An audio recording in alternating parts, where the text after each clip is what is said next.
I'm Stuart Brunt. In this video, I'm going to briefly explain how to find the upper range value and the lower range value for a differential pressure transmitter. So let's get started. In this situation up here, we have a tank. It's filled with water. We know that because the specific gravity is 1, and it's 12 feet high. And we have a wet leg over here that has a specific gravity of 1.8, so we know it's more dense than water.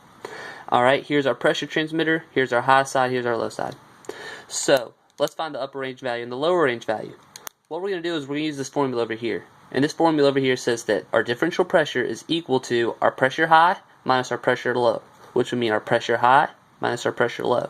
So, for the lower range value, in this situation, we have 0 inches H2O for our pressure high side. 0 inches because our pressure transmitter is actually even with the base of this tank, which would be at 0 feet of water.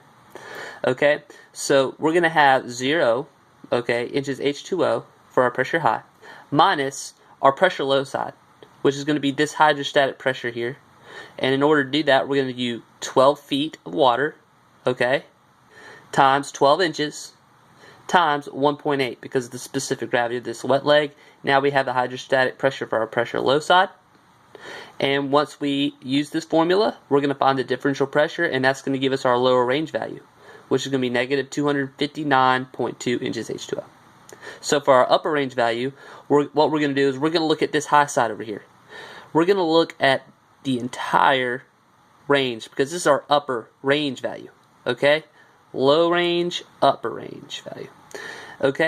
And we're going to say, 12 feet times 12 inches of water times our 1 as the specific gravity because we're looking at this side now. And we're going to use that number and we're going to subtract it from our lower range value, or from our pressure low is what I mean to say. And our pressure low, which is what we just calculated over here, that is 259.2. And when we subtract them, we get 115.2, negative 115.2 inches H2O. So it's kind of ironic. Differential pressure transmitter, upper range value, lower range value, negative 259.2 and negative 115.2 inches H2O. But let's look at this next equation. And this is the last equation. So now we have a pressure transmitter, differential pressure transmitter, that's below our same tank over here, 12 feet high, water's in the tank, same fluid in our wet leg. But it's 6 feet below, so what are we going to do differently? Well, a few things. But first of all, we're going to use the same formula. We're going to use this differential pressure equals pressure high minus pressure low. So our lower range value in this situation is actually not, the pressure high side is not going to be 0 because the pressure high side is not flush, is not equal to the base of the tank. It's not aligned with the base of the tank. The pressure high side on this side is actually 6 feet below the tank. So we got to find this hydrostatic pressure. So that's going to be 6 feet times 6 inches times our specific gravity. I meant 12 inches. 6 feet times 12 inches times our specific gravity. And that's going to give us 72 inches H2O. So now we have our pressure high.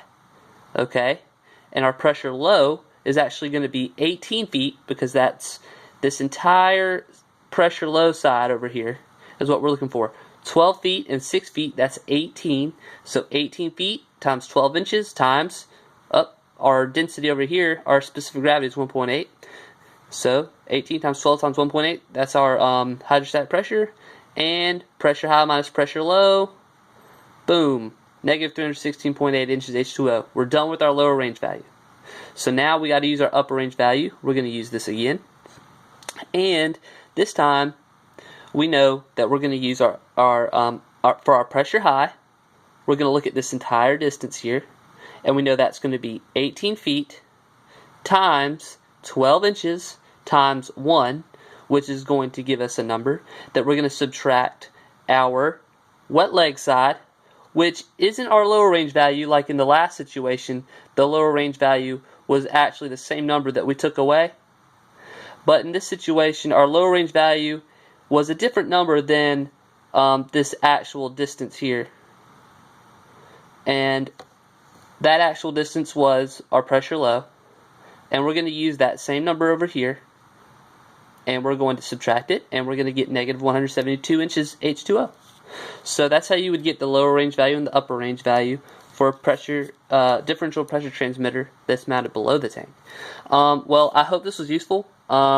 Just the main thing to know is it's useful to mark your high side and your low side. It's useful to know what you're looking for. I hope this was useful. And if you have any questions or comments, please leave them in the links below. Alright, thank you. Have a good one.